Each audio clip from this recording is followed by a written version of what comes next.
ionizing radiations. There are different types of ionizing radiations, for example alpha rays, beta rays और X rays.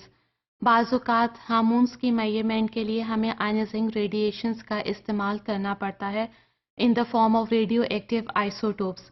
For example, the routinely used radioactive isotope is iodine 125. Similarly, other radioactive isotopes of carbon and hydrogen are also used in such labs. Now, why it is so much dangerous to use ionizing radiations? Why in this case biosafety is required? This is because of two effects. One is the somatic effect and the second one is the hereditary effect. Somatic effects occur when the radiation causes cancers. Here it can mutate the proto-oncogenes into the oncogenes, and the worker can suffer from leukemia, blood cancer, lung cancer, and even from bone cancer. Then the second risk of the ionizing radiation is the hereditary effect. Hereditary effects of radiation exposure to the gonads can occur, and it is very much dangerous again. So in order to avoid the risk of ionizing radiations, we have to take certain protective measures. Number one, we can reduce the time of exposure to the radiation. जैसे जैसे आप time को reduce करते जाते हैं वैसे ही आपका exposure towards ionizing radiation कम हो जाएगा. Similarly, we can maximize or increase the distance from the radiation source. Again, we are reducing the time as well as the exposure towards the ionizing radiation. अगर आप radioactive isotopes के साथ काम कर रहे हैं, it is better to use the spatter shield, that is the plastic shield between the source and the worker.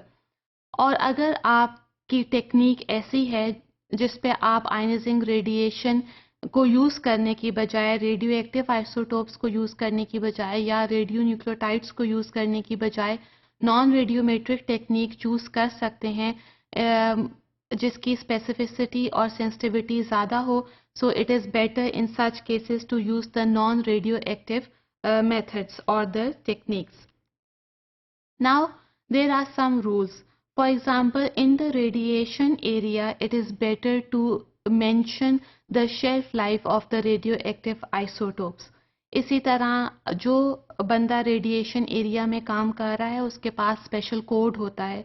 जैसे ही वो कोड के हम असेस करते हैं कि इसने रेडिएशन ज़्यादा ये वर्कर एक्सपोज हो गया है, give the worker some rest so that he or she can inhale less radiation. इसके अलावा रेडिएशन एरिया में जो बंदा काम कर रहा है he or she must be master of that technique. इसके लिए स्पेशल वर्कशॉप्स कंडक्ट की जाती हैं. रेडियो न्यूक्लियोटाइड यूज़ करने की बजाय या रेडियो एक्टिव आइसोटोप यूज़ करने की बजाय आप सिंपल डमी यूज़ करते हैं ताकि आप उस टेक्निक के मास्टर हो जाएं. मास्टर मीन्स कि आप उसको शॉर्टर टाइम को उस टेक्निक को परफॉर्म कर सकें. इसके ज़रिए टाइम शॉर्ट हो जाएगा and you get the best quality of the radio active technique.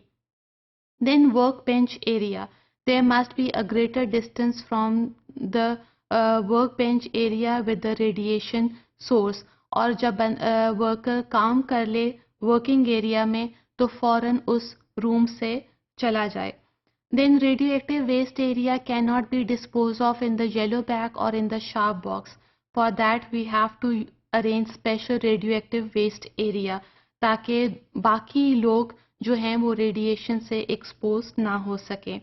इसके अलावा अगर कभी कोई कंटेनर लीक कर जाए वर्किंग एरिया में या किसी किस्म का स्पिलेज हो जाए, एक्सीडेंट हो जाए, in that case inform the biosafety officer as soon as possible and all the report of the incident should be kept in the record.